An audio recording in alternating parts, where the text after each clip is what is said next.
At buksan natin ang ating Biblia, isang hamon sa atin na dapat tayo magbagong buhay upang matanggap natin ang buhay kasaganaan itong taong ito. Matthew 18, verses 23 to 35. Mateo 18, mga talatang 23 hanggang 35.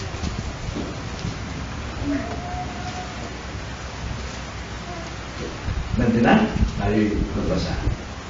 Kaya't ang kaharian ng langit ay maihahambing sa isang hari na nagnanais makipag-ayos sa kanya mga alipin tungkol sa kanilang mga utang. Nang pasimulanan niya ang pagkukwenta, iniharap sa kanya ang isang nagkakautang sa kanya ng 10,000 talento. Palibhasa ay wala siyang maibayad, ipinag-utos ng Panginoon niya na siya'y ipagbili, pati ang kanyang asawa, mga anak, at lahat ng kanyang ari-arian upang sila'y makabayad. Dahil dito'y nanikluhod ang alipin na nasasabi, Panginoon, pagpasensyahan mo ako at babayaran ng lahat sa iyo. Dahil sa habag ng Panginoon sa alipin yon, siya ay pinalaya at pinatawad sa kanyang utang. Ngunit ang alipin din iyon, sa kanyang paglabas ay natagpuan ng isa sa mga kapwa niya alipin na nagkautang sa kanya ng 100 denaryo. Sinunggaban niya ito, sinakal, at sinabihan, bayaran mo ang utang mo. Kaya nalikluhod ang kanyang kapwa alipin at nakiusap sa kanya na nagsasabi, pagpasensyahan mo ako at babayaran kita. Ngunit ayaw niya. Siya'y umalis at ipinabilanggo ang kapwa alipin hanggang sa mabayaran nito ang utang. Nang makita ng mga kapwa alipin ang nangyari, sila ay labis na nabahala. Umalis sila at isinumbong sa kanilang Panginoon ang lahat na nangyari. Kaya ipinatawag siya ng kanyang Panginoon at sinabi sa kanya, ikaw na masamang alipin, pinatawag ko sa iyo lahat ng utang na iyon sapagkat nakiusap ka sa akin. Hindi ba't dapat kang nahabag sa iyong kapwa alipin kung paanong nahabag ako sa iyo? At sa galit ng kanyang Panginoon, ibinigay siya sa mga tagapagparusa hanggang sa magbayad siya sa lahat ng kanyang utang. Gayon din naman ang gagawin sa bawat isa sa inyo ng aking Ama na nasa langit kung hindi ninyo taos-pusong patatawarin ang inyong kapatid. Nang pamagat ang ating paksa ng paggulo, aralan ngayon, ay kadalas natin narinig para naging kasabihan. Hoy, bagong taon na, magpatawad ka naman. Ito po yung ating paksa ngayon. Bagong taon na, magpatawad na tayo. Tayo po'y manalangin, hindi natin sa Panginoon ang kanyang gabay. Panginoon, alam namin hindi ka nagkulang sa amin. Sa kabila po ng aming pagkamakasalanan, kasamaan, ang aming pong pagre-rebelde sa inyo, ang aming pong pagsalungat sa iyong katuwiran, sa iyong daan, sa iyong kabanalan, pati sa iyong kalooban, Lord, pinagtiisan mo kami at iningatan. Dahil mahabagin kang Diyos, maawain ka. Sapagat nais ninyo na kami po ay hahantong sa inyong mga salita upang marinig namin ang iyong kalooban sa bawat isang narito. Nais namin magbago, Panginoon, sapagkat ito po ang tanging paraan ninyo upang makamit namin ang buhay na masagana. Hindi po marahil sa kasaganaan ng bagay, kundi kasaganaan po ng aming pong pusong mapayapa maging sa aming kapwa. Pagparahan po ninyo ang aming pong pag-aaral ngayon bilang panimula ng aming pong araw ng taong 2015. Ang aming dalangin sa pangalan ng Panginoon Jesus. Amen. So, bagong taon na, magpatawad na tayo, mga kapatid, na hindi ng utang.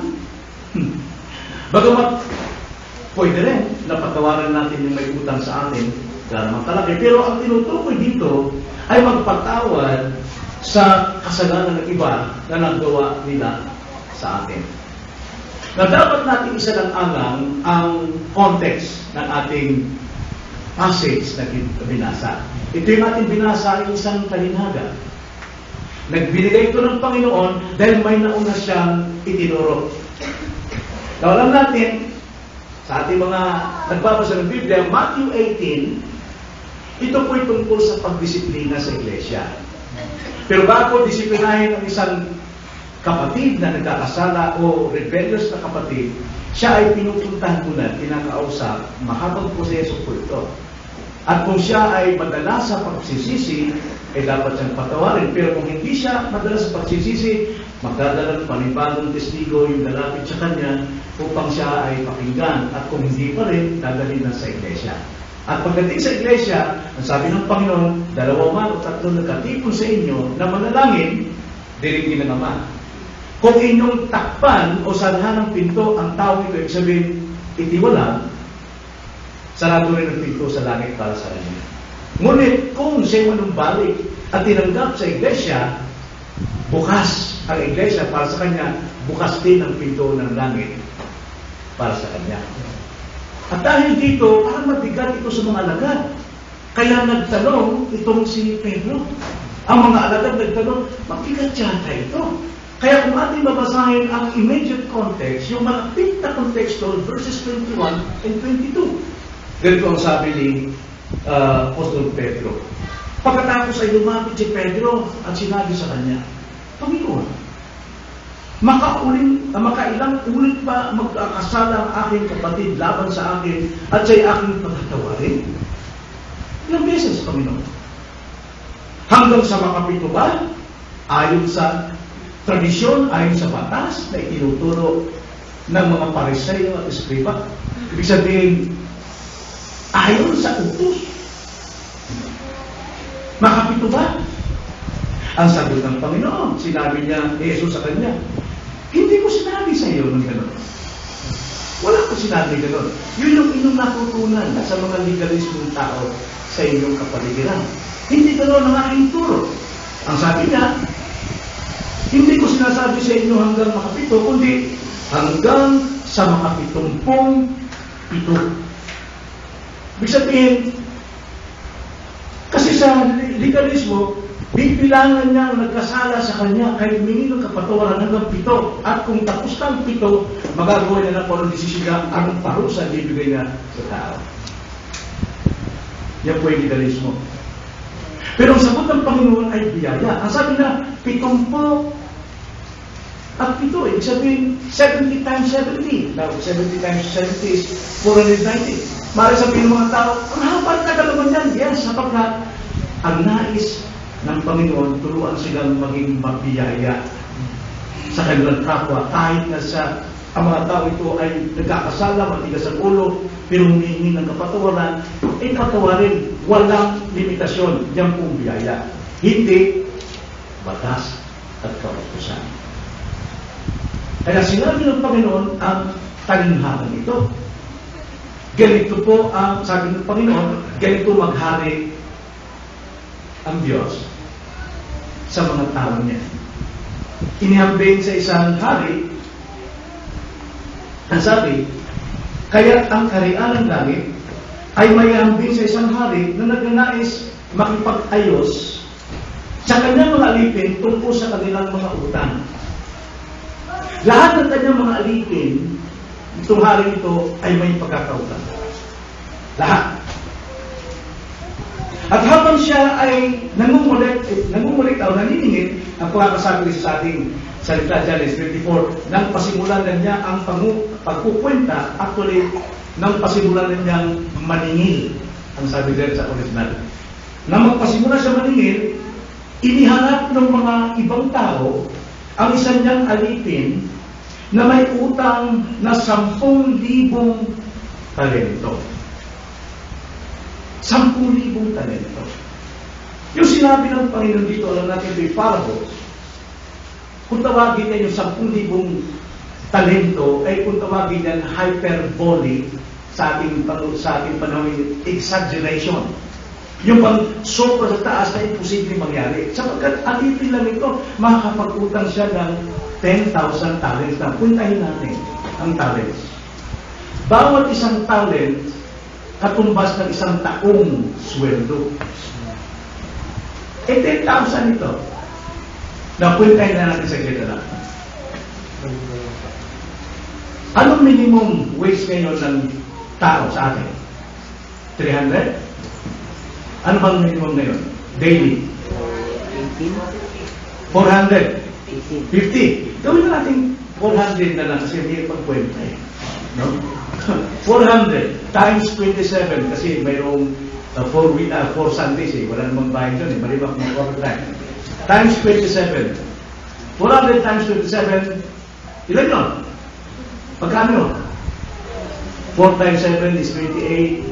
Tapos 22. 4 times 2 is 8. Plus 2. 10,000. 10,000 a month. Ilang buwan ang isang taon? 12. So, 12,000 a year. So, 1 talent yun. 12,000 times 10,000. 120,000. Okay. So, magkano yun? Million yun eh. Million. Alam niyo ba na yung pagkakautang nito ay lumalalawan sa bawat isa sa atin, tayo yung mga alipin ng Diyos, at tayo may pagkakautang na hyperbole, ibig sabihin, sobra, exaggerate, hindi mapilang. Yun yung kalagayan ng alipin ito. At ito'y tumutukoy sa atin na sa mata ng Diyos, tayo ay may pagkakautang na hindi mabilang. Dahil ang kabayaran ng kasalanan, kahit kamatayan, ibig sabihin, nababayaran ng kasalanan. Tayo yung nagtatrabaho, pero nagkakasala. Kaya bawat araw sa atin, sa loob isang taon, kung pesos ito, malaki. Diba? So, hindi natin kayang bayaran. At ang tanging makakapagbayad lamang ng ating pagkakautang sa Diyos ay ang kamatayan ni Kristo sa krus. Walang sinuman, walang reliyon, walang good works, walang pagsisikap ng tao. Hindi mo kaya yan. Ang tanging makakatubos lang sa atin dito, si Kristo, na nagkataong tao ayon sa tradisyon nitong December 25. Ngayon, tuloy natin. Ngayon, inherap sa kanya ang isang nagkautang sa kanya ng 10,000 talento. Palibasa ay wala siyang may bayad, ipinag-utos ng kanyang Panginoon na ipagbili ang kanyang asawa, ang kanyang mga anak, ang kanyang ari-arian, pero kulang. Magkano buhay ngayon? Pagka ikaw ay namatay? 25,000? Halimbawa, may 10 anak siya, kulang. Pati sarili niya, kulang. Nakita ngayon, itong alipin ito, na wala siyang magagawa sa kanyang pagkakautang. Anong ginawa niya? Sabi sa 25, palibasay, wala siyang maibada. Ipinag-utos ng Panginoon na siya'y pagbili, pati ang kanyang asawa, at mga anak, at ang mga lahat ng kanyang karera upang siya'y makabayad. Dahil dito'y nanikluhod ang alipin na nagsasabi, Panginoon, pagpasensyahan mo. Maawa kayo, Panginoon. Ang sabi niya, babayaran ko lahat yan. Iyabang, no? Ayabang. Yan po yung panahon ngayon, sa ating panahon, na kapag sila'y nakukorte ng Panginoon, babayaran ko niya, gagawa ka ng kabutihan. Iba't-ibang paraan.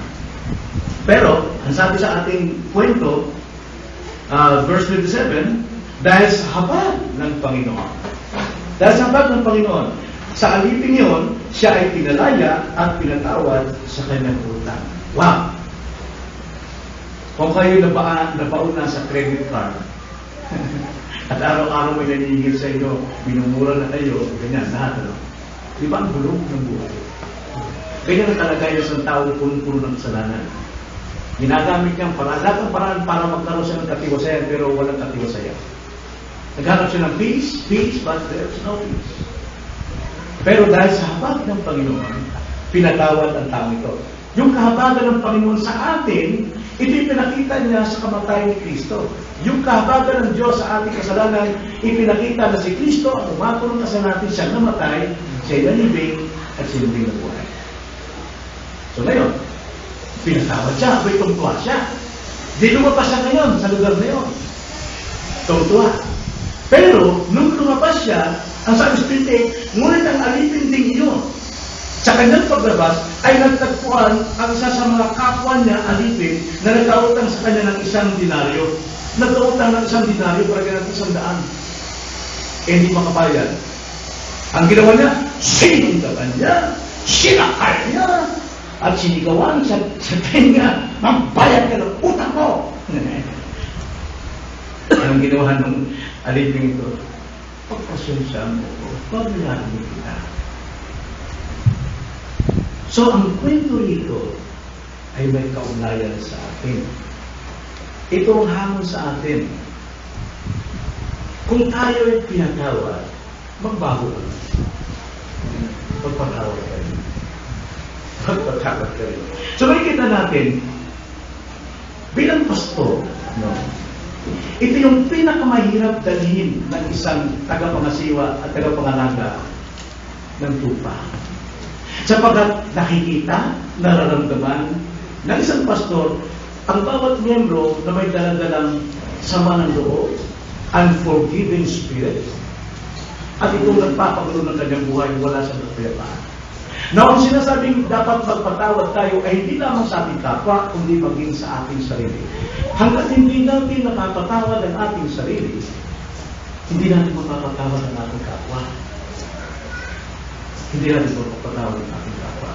At hindi mo rin makikita na ikaw ay dapat magpatawad sa iyong kapwa kung hindi mo nakita kung anong ginawa ng Diyos upang patawarin ka sa iyong hindi kayang bayaran ng kasalanan.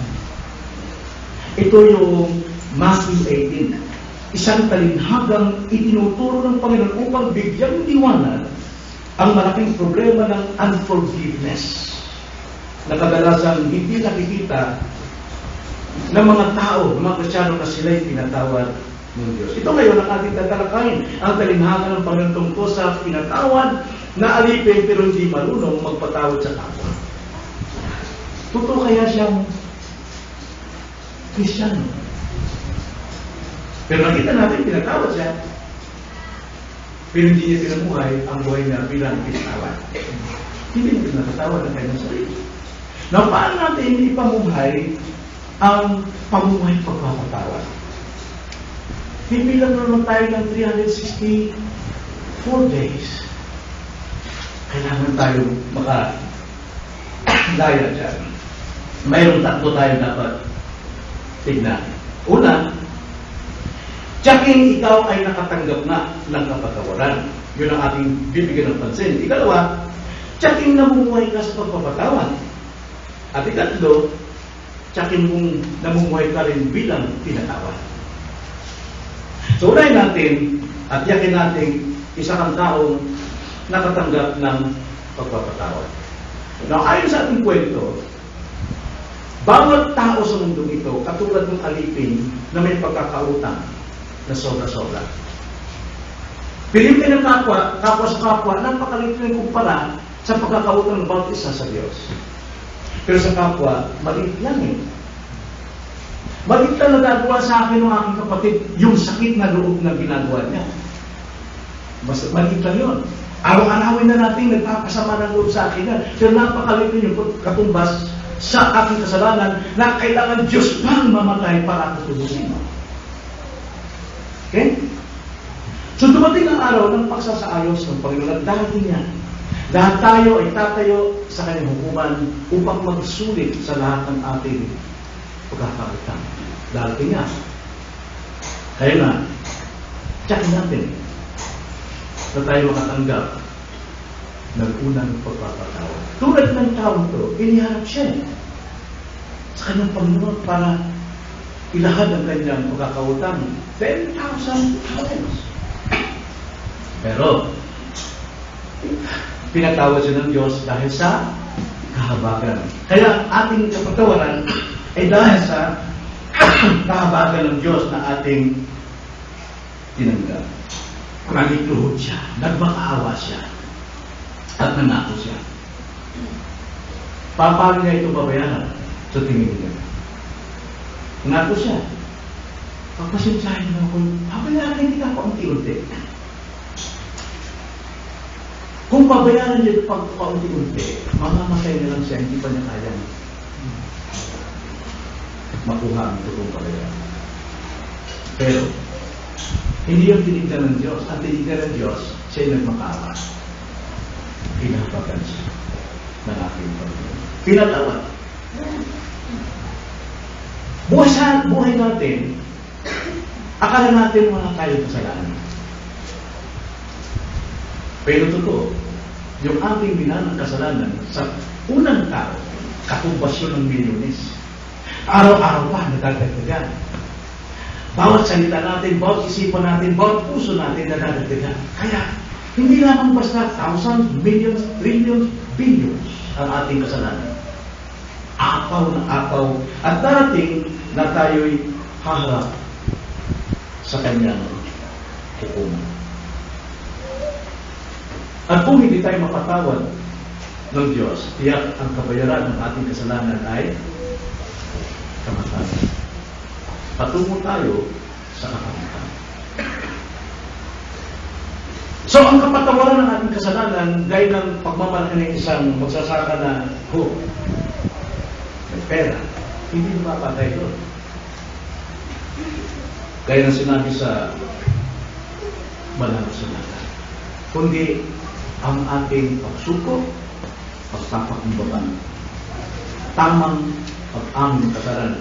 Tulad ng isang ikinuwento din ng Panginoon kung sino yung kanyang, o kung sino yung ginawang matuwid ng Panginoon, isang Pariseo at isang maniningil ng buwis, kapwa sila sumamba at nananalangin. Naalala niyo? Lucas 18, verses 13 to 14 yun. Ang sabi ng Pariseo, relihiyoso sa lahat. Ang sabi niya, Panginoon, nagpapasalamat ako dahil ako hindi tulad ng tao ito.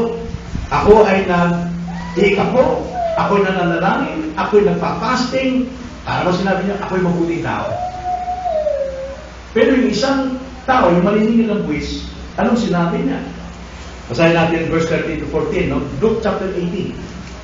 Subalit ang maniningil ng buwis na nakatayo sa malayo ay ayaw itingin man lamang ang kanyang mga mata sa langit, kundi dinadadugan ang kanyang dibdib na nagsasabi, O Diyos, mahabag ka sa akin na isang makasalanan. Inamin niya na siya isang makasalanan. Kaya, ang sabi ng Panginoon sa mga alaga, nakakarinig sa kanyang kwento, ang sabi niya, sa verse 14, sinasabi ko sa inyo na naong patungo sa kanyang bahay ang tao ito na inaring ganap.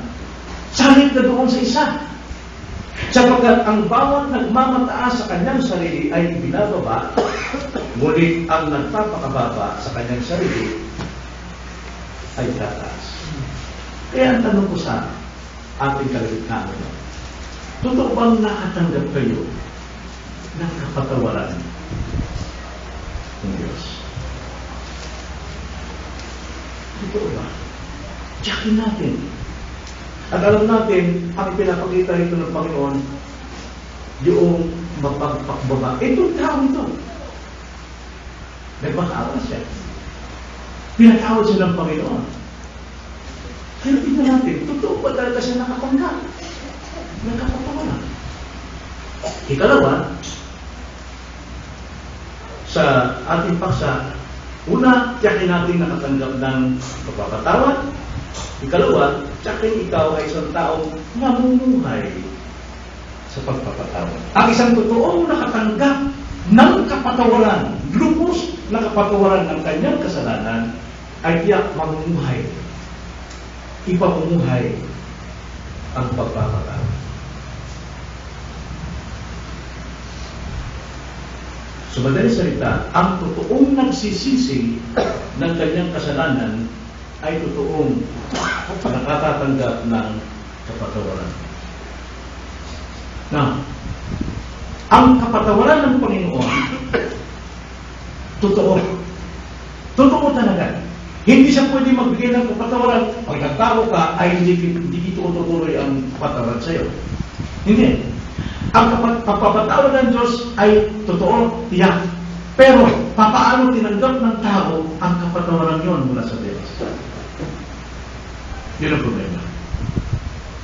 Kasi, matatanggap natin ang kaligtasan, kapatawaran sa pamamagitan ng pananampalataya lamang. You have to believe that you are forgiven.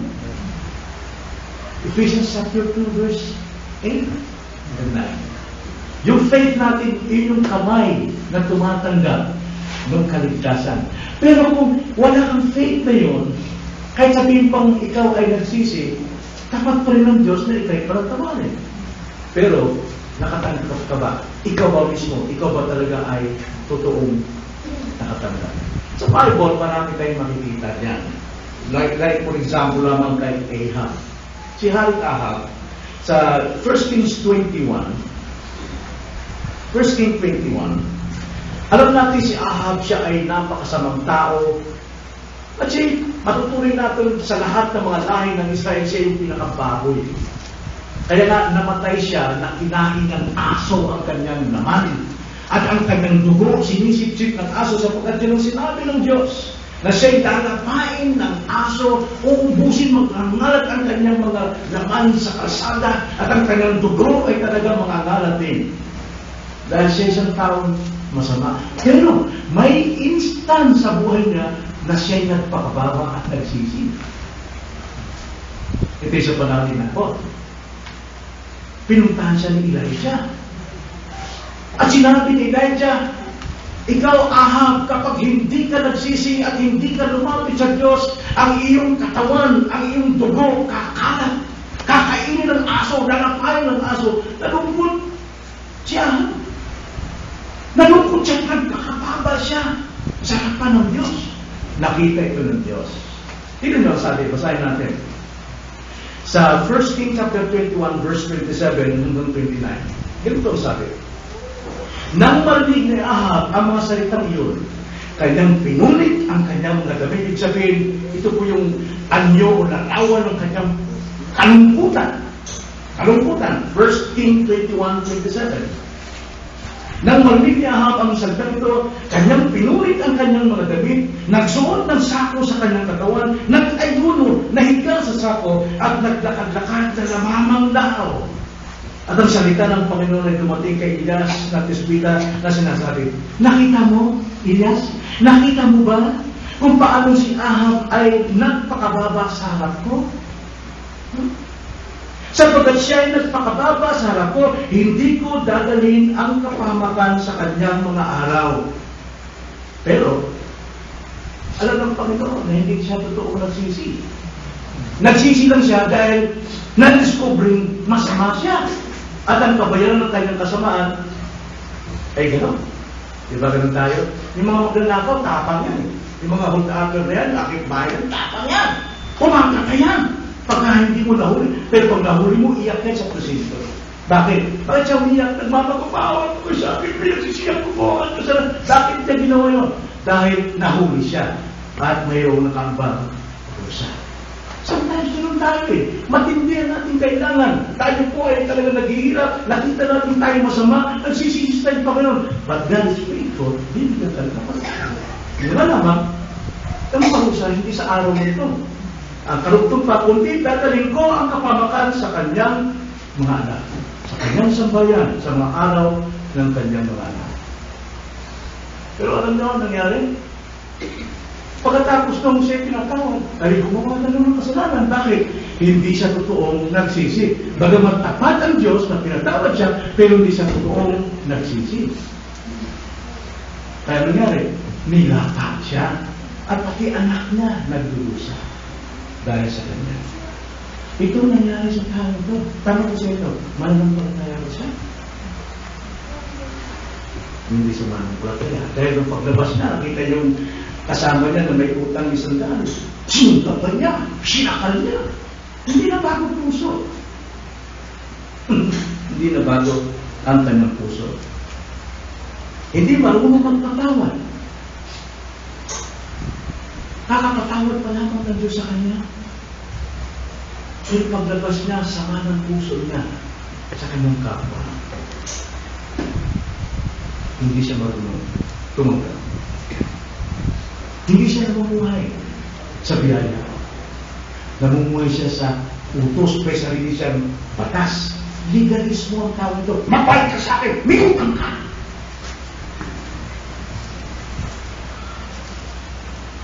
Kumusta tayo? Kung tayo Kristiyano, kumusta tayo? Nung tayo patawarin. Natuto na ba tayo magpatawad? Sa ating ka? Bagong taon na ay ang bagong buhay. Nangulit tayo ang ating bayan.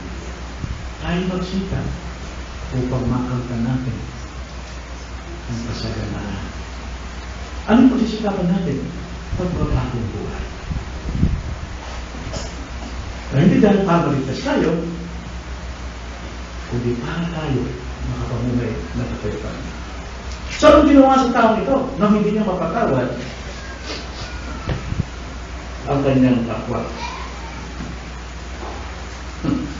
Ligtas ba siya? Nakatanggap pa siya ng totoong forgiveness? Oo, totoo yung tinanggap niya.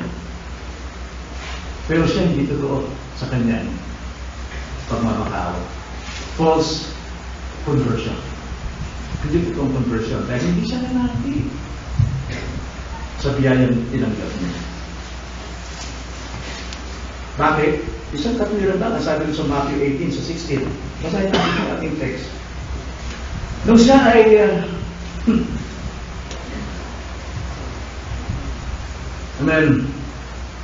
not 16, but 26 again, sa ating text.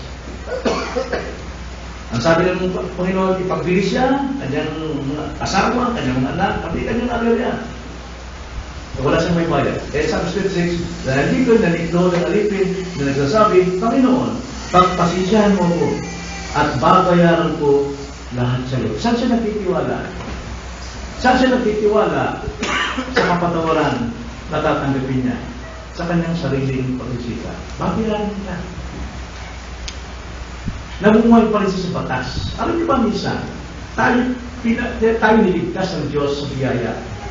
Pero meron tayong rules sa ating kapwa na dapat makapasa ka dyan sa gusto ko. Pag hindi ka pumasa, hindi ka sa akin. Excuse me, sister. Hindi ka pwede. Masama ka.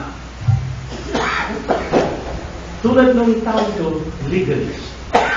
Namumuhay sa batas. Legalist na siya. Hindi dapat. Pero, kaya, para sa akin, hindi siya totoo converted. Hindi siya totoo converted. So, nakita natin, una, tsakin natin nakatanggap tayo ng kapatawaran. Ikalawa, tsakin natin namumuhay tayo sa pagpapatawad. At ikatlo, tsakin natin namumuhay tayo bilang pinatawad. Kung alam natin tayo pinatawad, malaya tayo. Magagawa natin ng mabuti. Magagawa natin ng biyaya. Dahil pinatawad tayo. Pero kung hindi tayo, alam natin, hindi tayo pinatawad, mahigpit tayo. Namumatay sa batas. Etong batas ko sa bahay nito. Etong masusunod. Pag hindi kayo umabot dyan, pasensyahan tayo. So, ikatlo, tiyakin natin tayo isang taong namumuhay na pinatawad. Basahin natin isa, ang 35, 31 to 35.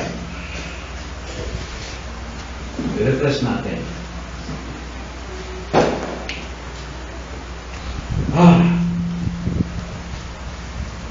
Basahin pa natin 29. Kaya kanikluhon ang kanyang kapwa-alipin at nagiusap sa kanya na nagsasabi, pagpasensyahan mo ako at papayaran kita.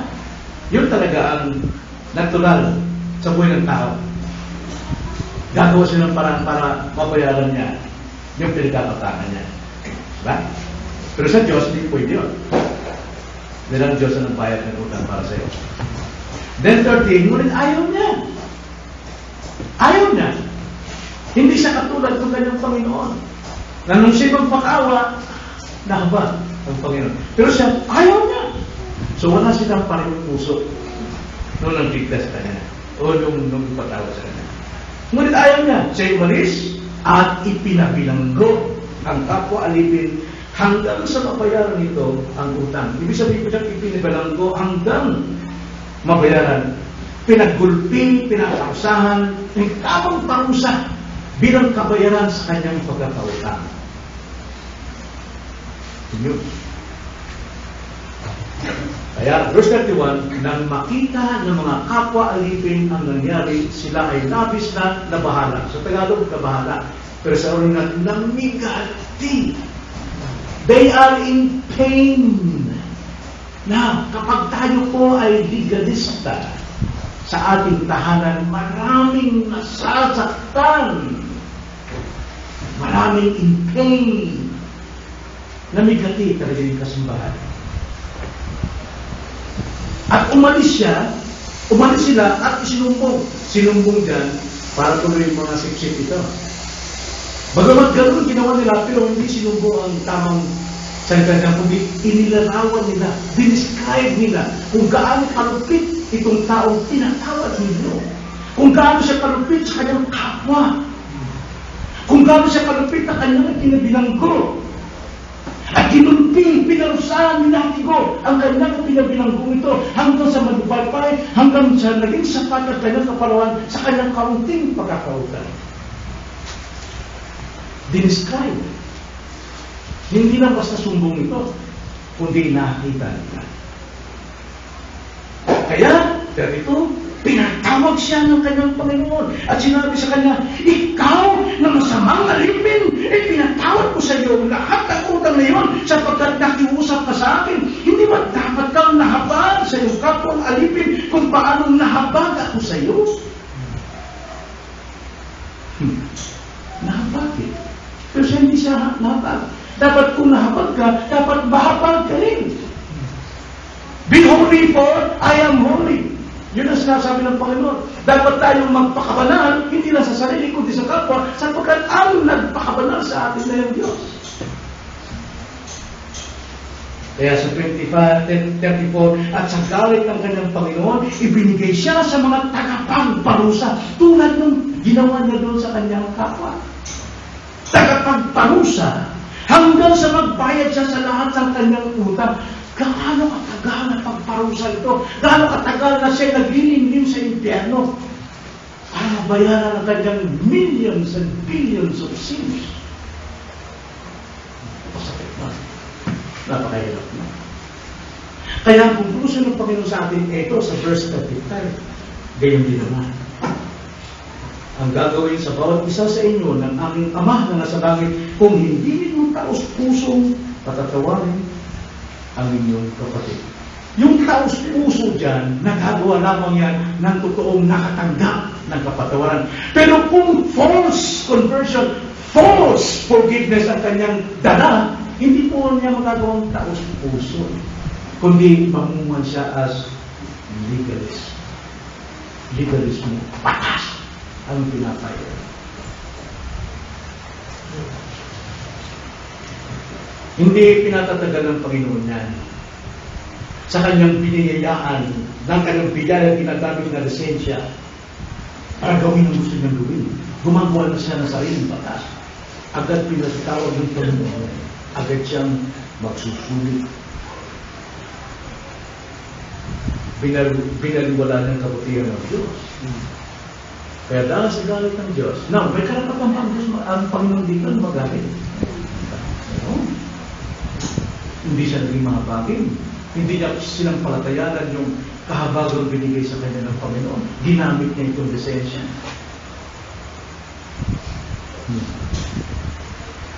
Kailangan natin ng taos-pusong pagpapatawad mula sa pusong puno ng pananampalataya. So sa ating pagtatapos, tatlong paalala. Una, iwasan bilang Kristiyano, bilang mananampalataya, iwasan natin mamuhay na legalismo sa ating tahanan, sa ating iglesia, sa ating trabaho. Mamuhay tayo sa biyaya. Pinihiyaan tayo ng Diyos sa kabila ng ating pagkakasalanan na hindi kayang bayaran. Minsan hindi. napag siya sa iyo. Palagahan mo yung kahabagan, ginawa ng Diyos sa iyo. Palagahan mo yung protection ka sa loob ng 365 days. Palagahan mo yung pag-iingat ng iyong pamilya, pag-iingat ng iyong sarili sa mga aksidente. Nandito magkasama pa rin tayo. Palagahan natin ang biyayang yun. Palagahan natin. Sa kabila ng ating pagkarebelde, itinuring pa rin niya tayo at pinatawad ayon sa kahabagan niya. Huwag tayong mamunod sa batas. Huwag. Kundi maging mabiyaya sa mga nagkakasala sa atin. Gaano magkalaki ang kasalanan ng ating kapwa, hindi may tutumba sa ginawa nating kasalanan dapat sa Diyos. Ang kasalanan natin dapat sa Diyos, kailangan pag bumaba at pagpakatao ang Diyos, maghirap, magdusat, mamatay sa krus ng Kalbaryo, tinanggap ang lahat ng kahiyan alang-alang sa iyo. Tapos, kapatid lang natin. Siya may kasalanan sa Diyos na hindi mababayaran. Pero sa ating kapwa, daan lang ang katumbas mo. Hindi si pag-pray. Sa pagkatuusang Panginoon. Pray for your enemies. Panalangin natin. Mabiyaya tayo. Sa biyaya tayo naligtas, sa biyaya tayo mamuhay, sa biyaya tayo magturing sa ating kapwa. Ikalawa, pag tayo magbilang ng kasalanan, tulad ni Pedro. Si Pedro nagbilang siya. Akala niyang standard ng pagpapatawad ay ayon sa batas. 7 beses. 7 ulit. At pagkatapos ng 7 ulit na pagpapatawad, bahala ka na. Ngipin sa ngipin. Ngalangala sa ngalangala. Yun ang Old Testament law. Gantihan lang. Pero sabi ng Panginoon, hindi niya nakutos ka sa iyo. Ang utos ko sa iyo, huwag ka magbilang. Kundi magpatuloy ka na magpatawad. Kahit sa isang araw, 100 siyang magkasala sa iyo, 100 mo siyang patatawarin. Bukas na naman 200 mo siyang isis patatawarin. Biyaya. Dahil ikaw ay nabuhay sa biyaya. Huwag tayo magbilang ng kasalanan. At panghuli, dapat natin tandaan. Alalahanin natin ang law of sowing and reaping. Anong tinanim mo? Siya mo rin anihin. At mas grabe pa. Kaya sabi sa kautusan ng Panginoon ay puno pa sa Matthew chapter 7, do not judge. Huwag kang humatol dahil sobra pang hatol ang ibabalik sa iyo. Do not judge. And you will be judged also. Siksik-liglig at humaapa. At ang sabi sa Galatians chapter 6 verse 7, huwag kayong padaya. Ang Diyos ay hindi maaaring lokohin. Sapagkat ang anumang ihasik ng tao ay siya rin niyang alihin. Anong ginawa nitong tao ito? Kasi pagkatapos ay patawarin, sinungkapan niya ang kanyang kapwa, sinakal niya, pinagsabihan niya, at nilagay sa kulungan, pinarusahan hanggang sa matapos ang kanyang, o matubos ang kanyang kasalanan. Anong ginawa sa kanya ng Panginoon? Presente at higit pa. So, yun po yung pangatlong aral. Lagi natin alalahanin, ano bang ginawa natin sa ating kapwa? Babalik at babalik na higit pa sa ating mga ginawa. Kaya, be merciful. Pag may mga bagay tayo, mamuhay tayo sa biyaya ng ating Panginoon. Title natin, bagong taon na, magpatawad ka rin.